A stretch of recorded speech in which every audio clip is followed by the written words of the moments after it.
Assalamu alaikum Moskvaдан мекендештер.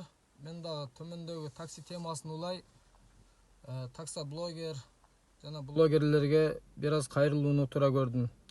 Менде да ушул көйгөй болчу. Таксистердин заработкасы боюнча чыгарган видеолор туура эмес деп эсептейт элем. Москвага рахмат. Ошо таксистердин үнүн ушул чагылдырып чыгарып бергенине. Биринчиден дегеле таксисттер, такси блогерлер башка темадан тартсаңыздар аябай жакшы болот эле. Тарта турган темалар аябай көп. Таксисттердин заработкасы боюнча майрамда же болбосо бир айда бир жолу бир жакшы иш болуп калганда бир 15 миң 20 миң иштеп алса, ошону күнүнө ошончодон иштейм деп көбүртүп жабыртып айтканды жакшы көрөбүз таксисттер, дегеле кыргыздар. Ошонун эсебинен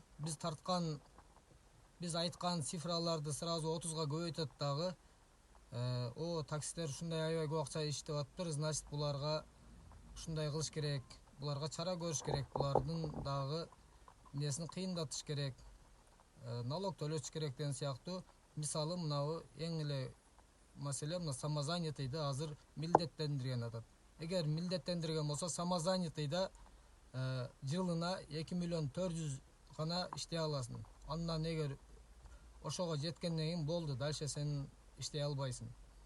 Ал 2 миллион 400'дү күнүнө бөлүп келгенде 6500'дөн туура келет. Эгер 6500'дөн эгер комфорт плюс айдай турган болсоң, аренда же ичкенен башка эч нерсе чыкпай калат. Ошон үчүн бул таксилердин заработкасын көмүскө деле калтырууну туура деп эсептейт элем. Дагы ошол такси блогерлер уюштуруп аткан батыл жана таксопарктар уюштуруп аткан айына канча заработок эң көп иштеген адамга сыйлык кылып чыгарып атасыңар, аныңар жакшы мотивация. Бирок ошолорду 5 цифра эле чыгарсаңар, биринчи орунду ушул алды, эгер берки батыл кылганда комфорт биринчини алды, бизнес экинчини алды, ошондой эле 5 цифра чыгарсаңыздар, анан таксистерге, ошо такси блогерлерге сунуш. Темаңар жок болуп атабы билбейм. Мисалы, таксиде аябай көп көйгөйлөр бар, ошолорду тарткыла.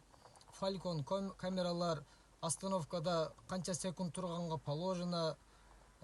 Азыр Фалькондон качсаң, азыр пешеходторду коюп койду, пешеходтор тартып жөнөтүп атат. Вокзалдардагы биринчи, экинчи столб дегендерден кийин токтогула, аларга жетпей токтосоңор 3 миңден штраф дегендерди айткыла.